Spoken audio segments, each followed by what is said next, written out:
This is the fourth and final part of making my very first quilt. And this video is all about binding. So here I am cutting 2.5-inch strips of this fabric by Tilda Fabrics.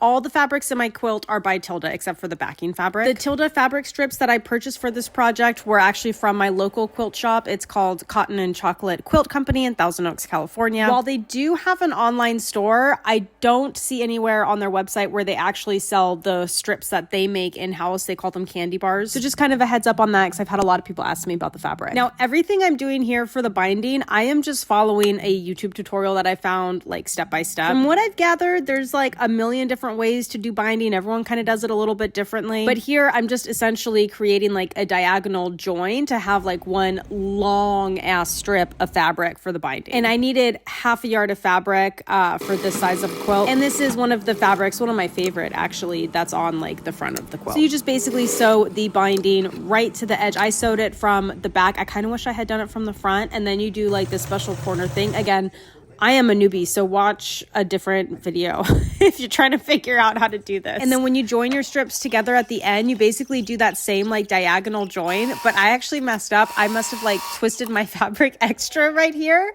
So it just was really messed up. I had to pick it out and redo it. Thankfully, second time was the charm. And yeah, once I got it attached correctly, it was kind of like magic. And then I just flipped the binding over and pinned it and sewed it again. I didn't take the time to like iron it over or glue baste it, which I've seen people do. I honestly probably should have, but I was really excited to be done, so I didn't. I just clipped it and then sewed. And then you do the corners just like you would do any corner if you're sewing. You just want to make sure you have your needle in the down position, lift your presser foot, flip things over, and just keep going. Someone commented on my last video that the quilter's rule is that if you can't see the imperfection, if you're galloping by on a horse, then it doesn't count, and I have decided that's my new favorite mantra to live by. I've also noticed that all of Quilt Talk likes to do these like standing fancy quilt reveals, so here's mine. I will post one final video with just answering some of the most common questions I saw come in, so if you have one, feel free to drop it below. Something new I learned is that when you wash your finished quilt, it does puff up a little bit, so here's my unglamorous shot of it hanging on my dryer.